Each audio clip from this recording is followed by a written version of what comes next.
Believe it or not, the dark cloud of 2020 still has a silver lining. The next generation of our favorite consoles are almost here.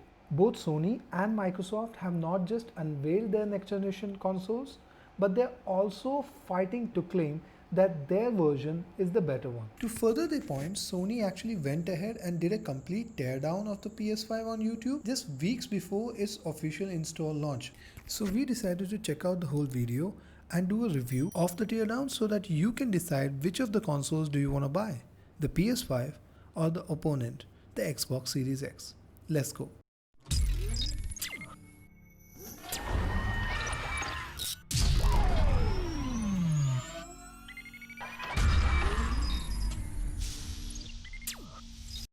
Hey guys, welcome back to the channel. Even as the console makers keep denying it, we know that the console wars really do exist, and Microsoft and Sony are going at it to make sure that you pick their consoles over the rivals. As November approaches and both the companies start shipping their next generation consoles, it is a must that they have an advantage over their rivals. To this effect, Sony actually put out a teardown of its PS5 console online, and we reviewed it so that we can tell you 7 important features which Sony revealed and which we think might give it an edge in your decision of PS versus Xbox for your next purchase. Let's have a look at them. So the first thing that you notice in the teardown video is the actual size. Yes, the PS5 is huge. See, we have seen designs, we have seen concepts, we have seen the promotional material, the videos, the unveiling, and still, all the memes aside and everything, we didn't really understand the huge size of the console until we saw it sitting right next to Mr. Utori on that table.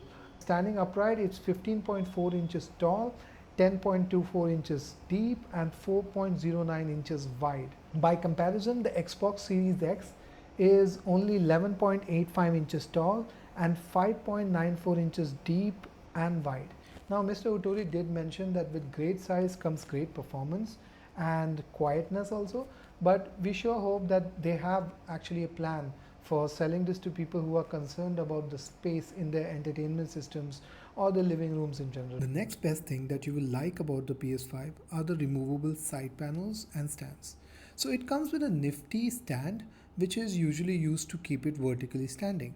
But if you want to lay it down horizontally, you can just take it off by unscrewing the center screw, and you can pack that screw away in a nifty pocket inside the stand. It also gives you a small piece that can actually plug that hole on the side of the console. And then you rotate the stand and plug it on to the PS5 so that you can use it horizontally. It's just so easy to go from the vertical to horizontal or vice versa, and these are the small things that the users will appreciate in the long run once they get used to the console and it kind of becomes routine. So good job.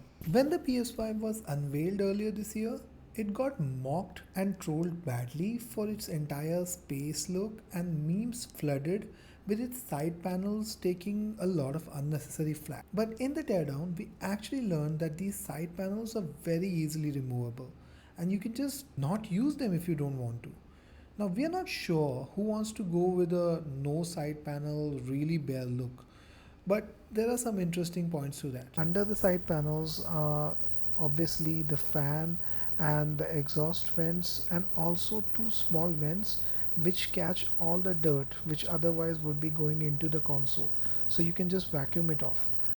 Now, these removable side panels actually open the door to the world of customization, and endless customization at it. You can just totally get rid of these stock white or black side panels that you get and replace it with something which is based on your favorite game, your favorite character, or something which is symbolic of you, maybe a different color that you like. Anything. The choices are truly endless. Now, Xbox used to have customizable face panels, but it was never a PlayStation stronghold. But with this move, I think PS5 actually becomes the truly customizable console, not just on the inside but also on the outside. In the front, the PS5 has one USB-A type high-speed port and a USB Type-C port with super speed. On the back, there are 2 additional USB Type-A ports with the same super speed, LAN port, a single HDMI output, and an AC inlet for power. Additionally, the PS5 also supports Wi-Fi 6 and Bluetooth 5.1. The PS5 is powered by a AMD Ryzen Zen 2 CPU clocked at 3.5 GHz, supported by a RDNA 2 architecture based AMD GPU clocked at 2.23 GHz. 16 GB of GDDR6 RAM is placed in 8 modules surrounding the SoC. On the motherboard, you will also find the 825 GB SSD and a custom SSD controller which supports up to 5.5 gigabit per second raw data transfer, enabling super fast game loads. But what if the 825 GB storage is not enough for you? Well, there is an easy way to add storage to the device this time around. Users can add any PCIe 4.0 NVMe SSD and expand the storage. The Xbox Series X also supports storage expansion, but you need to buy a proprietary SSD made by Seagate for around $220. The 4K Blu-ray drive is also on the same side as the SSD slot and is completely covered with sheet metal case and mounted with 2 layers of insulators to reduce drive noise and vibration when the discs spin. Sony seems to be really proud of its thermal solution on PS5. It is using a system where the PS5 draws air from the front and throws it out from the back with the help of a large double-sided system fan with a diameter of 120 mm and thickness of 45 mm. Apart from this, there is also a huge heat sink, and Sony says it's better than the liquid vapor solution used by the Xbox. But what if a super cool, super huge thermal sink does not rock your boat? You want something more. Well, Sony got something special for you, and it's liquid metal. Yes, there is liquid metal inside PS5. Okay, before you get too excited, this is not the kind of liquid metal that is gonna reorganize itself into a robo and try to take over. This is more like Sony using liquid metal instead of thermoconducting paste to take away heat from its core and thus achieve better cooling with lot less noise. Now, liquid metal cooling has been around for some time and people have been experimenting with it, but it's a very delicate procedure, and even Sony has spent 2 years perfecting this so that they don't have spillovers or anything, because once liquid metal gets outside, it will definitely create an irreversible damage. So you will see multiple layers of protection on the chip just so that the liquid metal is not escaping. This also means that for the first time, a mass-produced commercial device will have liquid metal inside it, and this may change things going forward. So we are really excited.